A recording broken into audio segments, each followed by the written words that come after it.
Welcome to another Telltale Books video.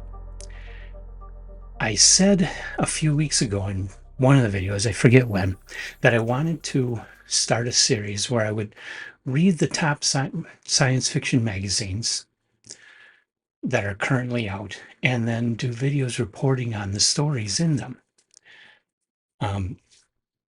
Main reason I want to do this is because I very much love the magazines and I love short science fiction. I love short fiction in general and just want to do something to help promote those literary forms.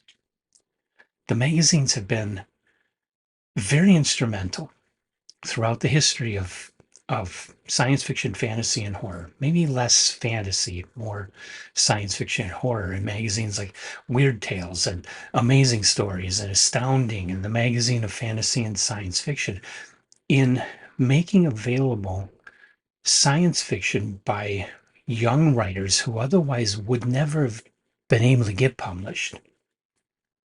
They were young, they were starting out, nobody knew them. Nobody would have taken a chance on them if it hadn't been for the um, the science fiction magazines and the fact that they were writing science fiction.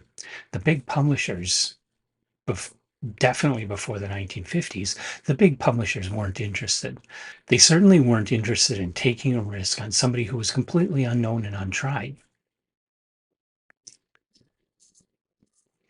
So a lot of the very, very best science fiction writers never would have been published if it hadn't been for the magazines. I'm talking about writers like Stanley Weinbaum, Isaac Asimov, L. Sprague de Camp, Lester Del Rey, Robert Heinlein, Philip K. Dick. These are all people that got their start in the magazines, and they probably would have gone nowhere if they hadn't had that market to get their foot in the door and get their career started and get some notoriety. So the magazines are awesome for bringing in fresh new talent in a way that the big book publishers just can't afford to do. An adamant supporter of the magazines, I subscribe to Analog, Asimov's, and the Magazine of Fantasy and Science Fiction. Just like I did when I was young, I subscribed to all three of those magazines way back and starting in the late 1970s and kept that going for a long time. Let it slide when I stopped reading, but I've renewed my magazine subscriptions and I get all three of those magazines. So I want to start talking about what's in the magazines because there's some good stories. There's some really good stories, especially the magazine I'm going to talk about in this video, which is the November-December issue of Asimov's Science Fiction. Very good issue. I really enjoyed it. Gotta admit, this is the first issue of Asimov's that I've read cover to cover in a very long time. But it's also the first issue of my new subscription to Asimov's. I also wanted to do the November-December issues of fantasy and science fiction and analog, but well, I'm going to be receiving the January-February issue of all the magazines soon. And so I don't know if I can squeeze these in before those get here. If they get here before I finish these, then I'm just going to go on to the January, February issues of all three. I'm hoping I can at least squeeze in fantasy and science fiction. I might have to skip analog for this time because I didn't get this idea until like mid-December, or maybe it was the first week of December, something like that is when I first thought, hey, I should do this. And so I've scrambled to read Asimov's, but I've also been very, very tired the last couple of weeks. A lot of days I've been too tired and just falling asleep in the evening and not getting any reading done. So I'm kind of falling behind on all of my Telltale stuff. And I'm filming this video at the last minute. This is going up, this will be live at midnight tonight, the evening that I'm shooting this. So I'm going to go through all the fiction. I'm not going to go through so much the departments and the poetry. all that's in there and all that's interesting, but that's not really what I've always read these magazines for. What I've really read these magazines for is the new fiction. So I'm going to go through all the new fiction, starting with one that was very impressive, titled The Ghosts of Mars by an author I've never heard of, Dominica Fetaplace, I think is how you pronounce it. And she's basically got the cover story along with Blade and Bone by Paul McCauley. They have the two of them have the cover story. And one thing I got to complain about, both the Ghosts of Mars and Blade and Bone are set on Mars, of course. And the cover artwork isn't horrible, but it's stock art. And it's just a Martian landscape. And it looks like it's digitally generated. Might even be AI. Um, I prefer illustrations like you got here on the latest fantasy and science fiction. This illustration, I think it is still digital, but it is by Alan M. Clark, and it is specifically illustrating the lead story, The Many Different Kinds of Love by Jeff Ryman and David Jeffrey. And I love that a lot better than stock art. Analog also for the November December issue. It's a cool bit of artwork, and again, um, most likely digital and possibly AI, but it comes from a stock agency. Yes, it's a neat bit of artwork, but it has nothing to do with the stories inside. It doesn't illustrate the stories inside. I prefer illustrations of the actual stories, of the lead story of the issue, which is, the way fantasy and science fiction did it. That's the tradition for the science fiction magazines. And I really do prefer that. So, anyway, The Ghosts of Mars. I'm going to go through these stories fairly quickly, but I do want to talk a bit about them. Give you a little synopsis. In The Ghosts of Mars, you have a young girl born in a Martian colony, but she's left behind because being born on Mars, her body grew up suited to the Martian environment, which is lower gravity than Earth. So she couldn't come back and live on Earth. She wouldn't be strong enough. Her bones wouldn't be strong enough. She'd be forever in a hospital if she could live. So there are still robots left behind on Mars when it's decided that all the Martian colonists should go back to Earth and just give up on colonizing Mars. There are robots that are left behind to continue to tend to mining and farming that's going on the planet. And since she can't physically live on Earth, she pretty much has to stay there for the rest of her life. So she's left behind to tend the robots, repair them or whatever else, report what's going on. And she notices some strange things going on. The robots are doing some strange things, building things that they weren't programmed to build and that they don't need to build, and just acting very strange, almost performing ritualistic type duties, but seeming to be driven by some kind of thought beyond their programming. And at the same time, some strange asteroids appear entering the solar system. Not going to say any more than that because I'll spoil the story. It was a very good story. The main character was interesting and well written, and you have the robots are a mystery, which ultimately is solved pretty much by the end of the story. But through the story, you're faced with this mystery of just what's going on with these robots. Why are they acting this way? And what's this thing coming into the solar system? It's kind of a good old sense of wonder type science fiction story. And I thought it was very, very good. Wouldn't call it a top tale. I wouldn't call it great, but definitely recommend it. I really enjoyed it, and I'm going to be looking for more from Dominica Feta Place in the future. I am very impressed by this story. And that is a fact that enters into a lot of this issue. There's more than one story I read, which has led me to be impressed and want to read more. The second story is by an author that I've known for a long time, James Patrick Kelly. I mean, I don't know him personally, but I've been reading his stories since he started out in the 1980s. And the story is this one's, I believe, just a short story. Let me double check.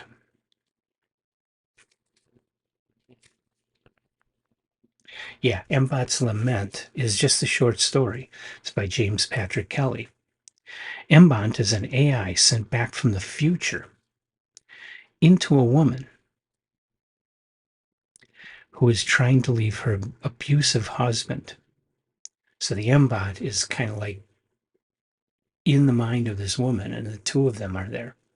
And the Embot is seeing what the woman is going through.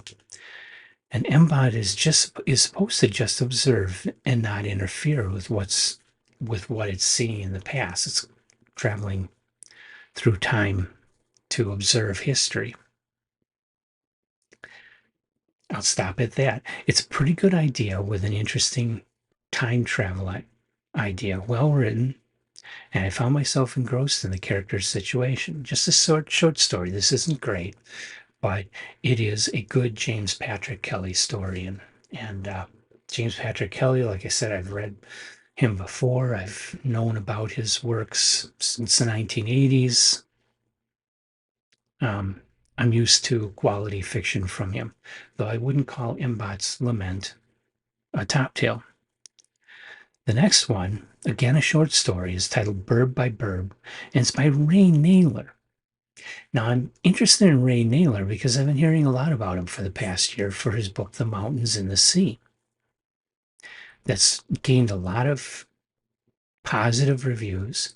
A lot of people have been raving about it, and it sounded like one I would be interested in, but I've never heard of Ray Naylor before or read anything he's written. So when I saw that there was a short story by him in this issue of Asimov, I knew I had to read that. And the story is Burb by Burb. And it's an alternate history where a UFO crash in the southwestern United States is real, and the government releases alien technology, but sometimes not intentionally. Sometimes it just gets out into the world. Can't say more than that. It was a very good story. A lot of imagination and an interesting main character. Again, a recommended story. And Ray Naylor is again on my list of authors to watch. I'm going to be seeking out more of his fiction, and I have already. I have already purchased the copy. As soon as I finished reading that story, I jumped online, I bought this. And I also got a copy for Samantha because it's sea. She likes ocean. It's got water. No sharks, but oh well, you can't have everything. Anyway, we're going to buddy read this in January, and I'll have a video in February of the mountains in the sea, and I'm very excited about that. Really looking forward to that book. And this is the kind of thing that these magazines can lead you to. It's a really good, cheap way to try an author out and then go, hey, I really like that author's work. I got to look deeper into this author. And so far I've got two authors that I've decided I want to read more of their work as a result of just one issue of Asimov's science fiction. That's what the magazines can do for you. If you're looking for something more, something new, something other than what Tor is publishing, um, as magazines like Asimov's science fiction are the perfect place. Get a good taste of the author's style and ability, and then go out and look for whatever else the author has done. Hopefully, they've done some books like Naylor has done, The Mountains in the Sea. So then there's a story by an author named John Alfred Taylor, who apparently has been writing since the 1950s. I've never heard of him before, but he's been writing since the 1950s. Not a lot, just occasionally. So he must have had a day job, and he must be retired now. He's in his 90s. He was born about the same time as my dad. And this story is titled The Open Road Leads to the Used Car Lot. And the main character, Isaac, meets another character, Judith, who is kind of enigmatic. Meets her at the 1939 World's Fair. Meets her again at the next World's Fair, and meets her again at the next World's Fair. And she doesn't age. He's aging all this time. She doesn't appear to have aged at all, even though 1964, and they meet, and she still doesn't seem to have aged. It's a very good story. Again, not great, but really nice and enjoyable. Just a short story, worth a read. The next story was Neptune's Acres by Robert R. Chase, another author I've never heard of before and don't know anything about him. So this was my first introduction to his work. And in Neptune's Acres, a real estate developer tries to convince people of the safety of homes built on the ocean. And that was an interesting kind of story. I can't really say more about the plot without spoiling it. It's another one you really got to read. And it's playing upon the idea that as we go through global warmings and the ice caps melt, the oceans are going to rise and all the coastal cities are going to become underwater. And so then a lot of people would need to live on floating cities out on the ocean. Or another old idea was to build cities underwater. Well, they don't do that here. They float them on the water. And it's a really good story. I enjoyed it. Again, not great, but very good. Then a short story called Meet Your Hero by, I'm going to murder this name, Prashanth Srivatsa.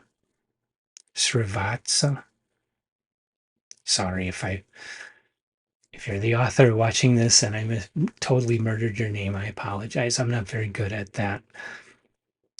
But in Meet Your Hero, a young man wins the lottery to meet a movie hero through a holographic communication device. And I gotta say, this one seemed a bit light on the plot and idea. The characters were good, but overall, I wasn't too impressed. But it was only a short story. Maybe if it were more to it, it might have been better. The next one is an interesting situation. It's called Death of the Hind or Hind. It's by Kevin J. Anderson and Rick Wilbur. And of course, I know Kevin J. Anderson is the author with Brian Herbert of all those Dune continuation books. I haven't read any of those. And so I've never read Kevin J. Anderson before. But he was born a year ahead of me in Racine, Wisconsin. So I've taken kind of an interest in him.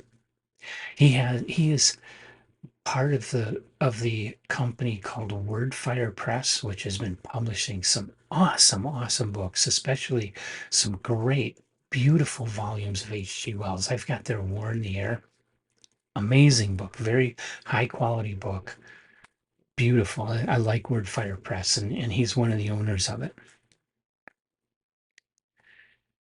And Death of the Hind is a sequel to a short story called The Hind, which also was published in Asimov's back in 2020 rather. So I couldn't let that go. I had to go and read The Hind first. So I did. It's in the November-December 2020 issue of Asimov's. And in that story, it's again by Kevin G. Anderson and Rick Wilbur. In that story, you have a character named Kim, and she's tasked with ending the life of someone who has been determined to be unfit to live. And this is taking place on a damaged generation starship, which is why they're doing this. They're trying to keep the population down. And so if somebody isn't pulling their weight, they the controlling government or committee on this starship will choose somebody and say, go and kill them.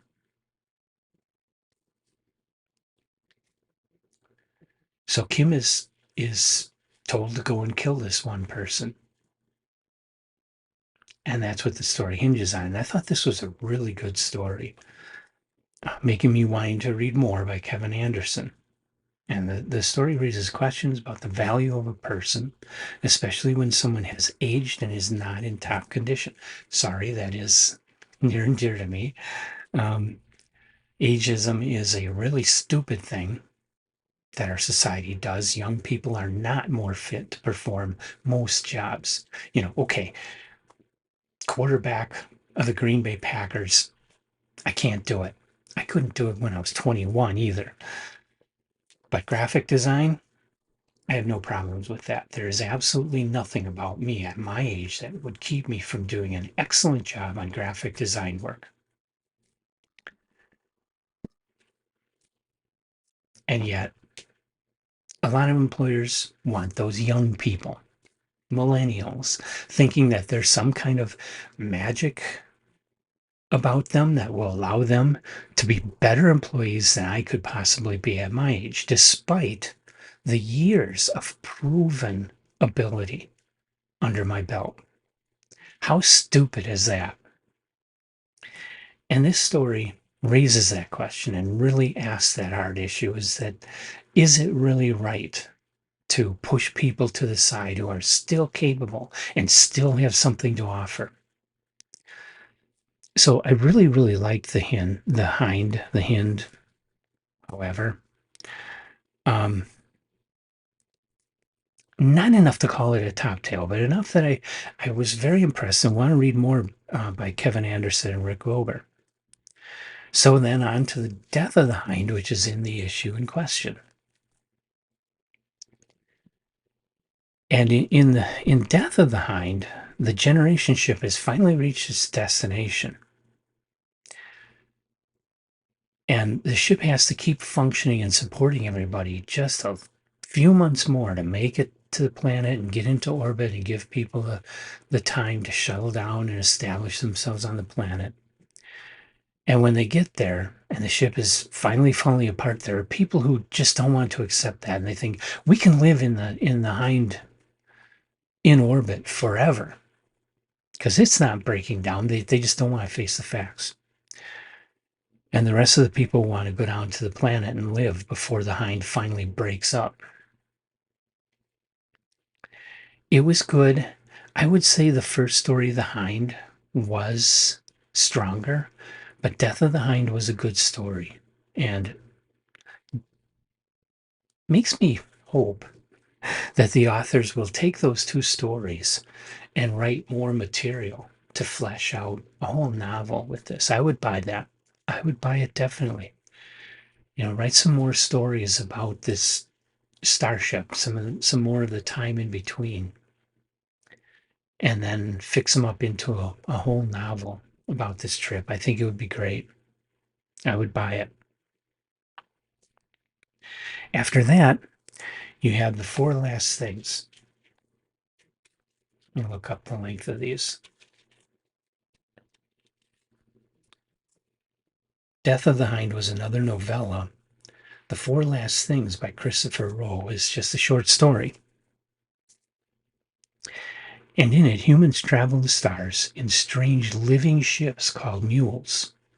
One mule comes upon a planet where the worms on the planet seem to communicate with their star. It was a very weird story filled with some really cool imagery. And normally I really go for that, you know, like Ballard's work or some of the more fantastic works. But this one, it doesn't really make sense to me. It doesn't really utilize these images to create a compelling story. It doesn't really go anywhere, and it doesn't really make sense what it's really all about. So I feel like it falls apart. Then another short story, The Disgrace of the Commodore by Marguerite Scheffer. In this one, the commander of a ship is dead, and in the ship in the afterlife. I didn't think this one was very interesting. You can get this with magazines. I mean, and this is why the big book publishers wouldn't be taking chances on some of these authors, is that not all of them are doing really compelling work. Obviously, the editor would disagree with me and probably strongly argue against that assessment, but I just didn't think this was that good of a story. It was extremely short though. The next one, another short story, In the Days After by Frank Ward. In this one, after a freak sun cycle, certain people stop aging. And it was a pretty good story. It was enjoyable, but the science fictional premise was just not, no suspension of disbelief there. I just couldn't buy it. And that hurt it for me. Other people might not care so much about that. And then the final story of this issue by Paul J. McCauley, who is another one that I remember from the 1980s, 1990s in the magazines. I've read McCauley's work before. This one is called Blade and Bone. Unfortunately, Blade and Bone, it's not a direct sequel to anything, but it is set in the same universe as a long-running series. There's like 20 or more stories that McCauley has written about the Quiet War. And he started writing these in 2008, so I've never read any of these Quiet War stories. And this story is supposed to be set long after the earlier stories, so it should be able to stand on its own, but I feel like there was just a lot of things that I would have got better, I think. Obviously, I don't know, but I think if I had read at least some of the earlier stories about this universe, that I would understand what's going on here better. But I haven't, so I didn't. And that was, I feel, a weakness. Um, but that may just be me. You might be fine with reading the story without reading the rest of the stories. Because, like I say, it's set further in the future. Now, it's set on a Mars,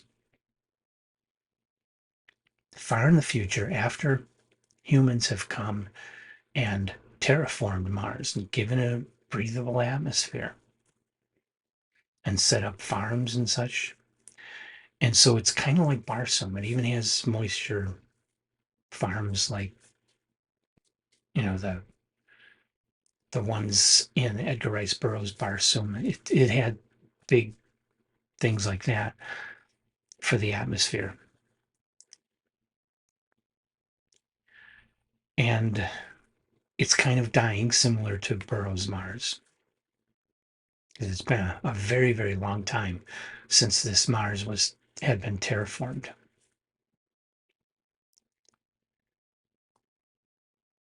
And the story here follows the expedition of a group of soldiers looking for the bones and a kind of magical blade that a warrior of the long distance past used.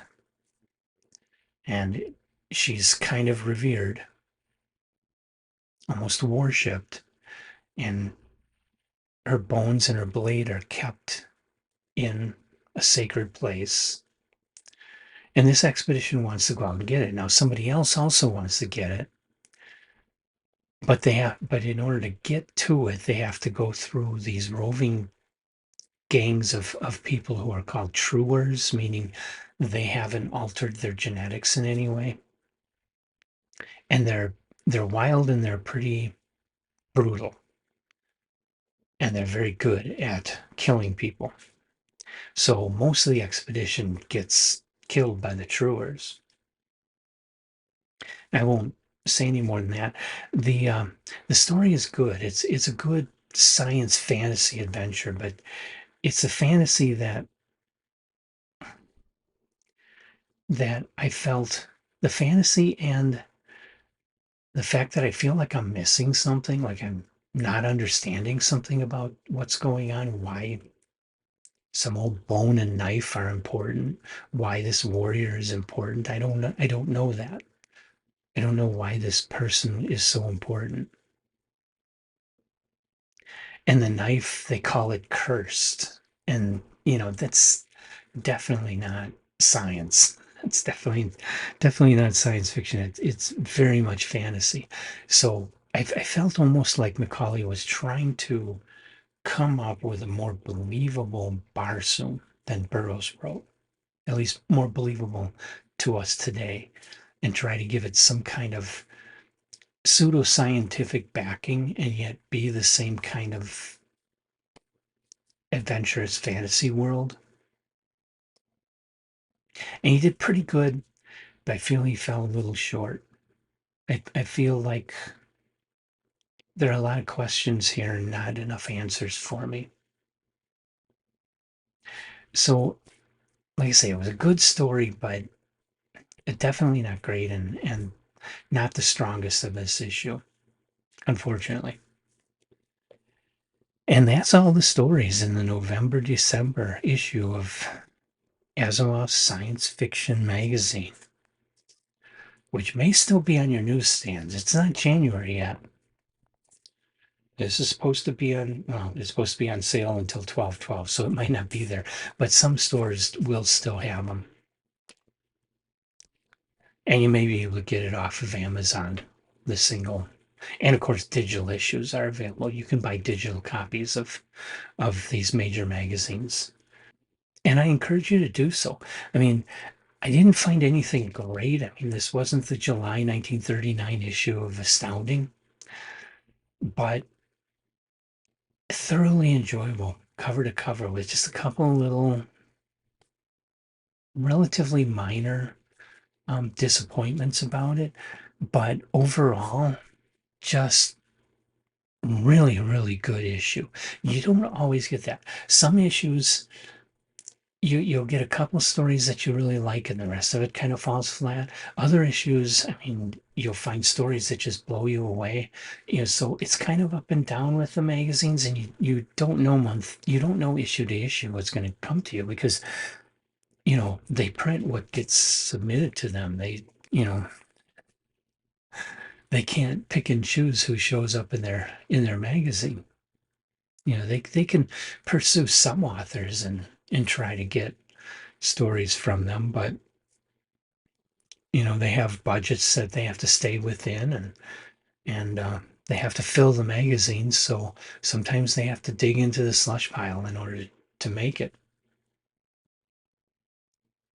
And of course, right now they're having the problem of all the magazines are having the problem of their open submissions. A lot of the magazines have had to shut it down because of the flood of AI generated crap that is coming into these magazines. I mean, if it was AI generated, but just as good as everything in this, they probably wouldn't be shutting it down, but it's not. It's not good at all.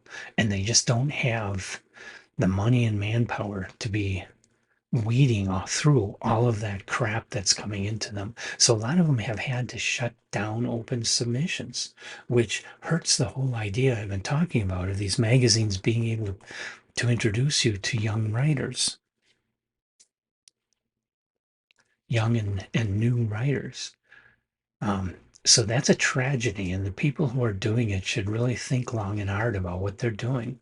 All they're doing is basically shutting down the magazines, making it that much more difficult for these magazines to stay afloat. And so the rest of us need to stand behind these magazines and support them and keep them going because it's a tradition that has done great things for literature, great things for the science fiction, fantasy, and horror genres, and can continue to bring us great things in the future if we support it and if they can function properly. So go out and buy, if this issue isn't on the shelf, buy the new issue. I'm sure the new issue is going to be great. Let me see if I can find it in times to come. Every issue they do have, Yeah, next issue, 163. They have a little bit at the end of one of the stories where they will talk about what's coming up in the next issue. And the next issue of Asimov's, two blockbuster novellas crammed into our January-February 2024 issue. And yes, they are bi-monthly, so 6 issues a year, but they're thicker and they have a lot more fiction in each issue than they used to have. And for people like me, I need those 2 months. I really do. But in the next issue, two blockbuster novellas, one being Kristen Catherine Rush and a story called Proof of Concept,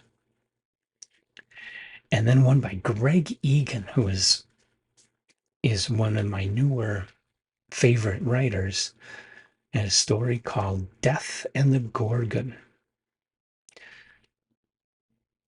And then a variety of other authors, Sean McMullen, Michael Casa, Lisa Papadimitriou, Nicole Chaka, Zach B., Rory Harper, all people that are going to be brand new to me, as well as some authors that I do know. Jeffrey Ford is not familiar to me, but Ian McDonald, he's been around a while, and R. Garcia E. Robertson, I think is how you pronounce his name. He's going to be back. And he's been around since the 1980s. I've really loved him. Look for our January-February 2024 issue on sale at newsstands on December 12th, 2023. So you can go out and get it now. And I'm a subscriber. I haven't received my issue yet. I don't know what's up with that. This is December 26th when I'm recording this. But it'll get to me, as will fantasy and science fiction and analog for January and February. And I want to report on them. Like I say, sometimes it may get hard and I may have to skip it. Sometimes I may only get 1 or 2 of the magazines in because I've got a lot of other reading I'm doing. I've got in the mountains, the Mountain in the Sea is a whole novel I'm going to read in January with Samantha. I've got 2 other short novels, one by Robert Silverberg, and the other one is Judith Merrill, that I'm going to be reading during January to do videos of, as well as a whole bunch of short stories coming up. So, I mean, I'm super busy, and I'm going to try and fit these 2 in yet. And as soon as the January, February issues are here, get going on those and try to get videos up about those magazines before, probably before mid-February when the next issue will be coming out. So I hope you enjoy this. I hope you'll give the magazines a try at least. And like this video, subscribe to our channel, and come on back for all the other things we're doing, including more magazines. And I'm going to do some of the older magazines too. I'll review old issues because this is kind of fun. And I will be here doing this.